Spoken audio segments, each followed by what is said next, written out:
রাস পূজার পুরো detail video নিয়ে এলাম, তবে একটা ভিডিওতে শেষ করতে পারবো না, তাই দুটো পার্টে ভাগ করে নিয়েছি। তো পার্ট 1-এ হচ্ছে আমরা সবাই মন্দিরে চলে এসেছি।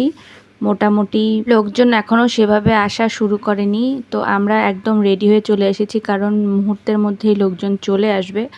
আর ঠাকুরকে সবার আগে বরণ করতে হবে, এই জন্য আমি চালনটা একটু গুছিয়ে নিচ্ছি। আমাদের রাধা গোবিন্দ ঠাকুরকে তোমরা আগেই দেখেছো, এখন শুধু উপরে বেদিতে ওঠাতে হবে বরণ করে। তো রাঙামা, মেজমা আর আমরা তিনজনে ঠাকুরকে বরণ করে বেদিতে উঠিয়ে নিলাম। ইতিমধ্যে আমাদের ব্রাহ্মণ কাকু কিন্তু চলে এসেছে। এবার ঠাকুরকে মালা পরিয়ে দিচ্ছি। বুনু রাধা আর কৃষ্ণের জন্য দুটো আলাদা আলাদা সুন্দর করে গাঁদা ফুলের মালা গেঁথেছে।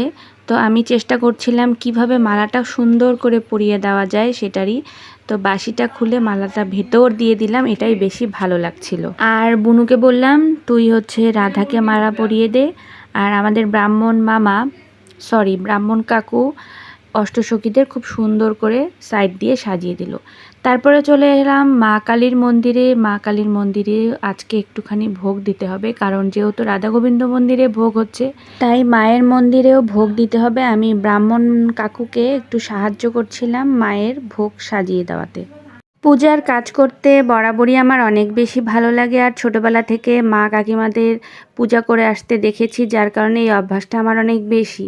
রাধা গোবিন্দ মন্দিরটা আমার দাদুর হাতের করা, আর আমার দাদু যখন বেঁচে ছিল তখন দাদু অনেক বড় করে 3 বছর রাসের উদযাপন করেছে, যেটা অত্র এলাকায় সবাই জানে এবং এক নামে চেনে।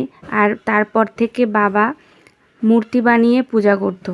আমার বাবার অনেক শখের এই মন্দির, আর অনেক শখ করে এই রাস পূজা করত।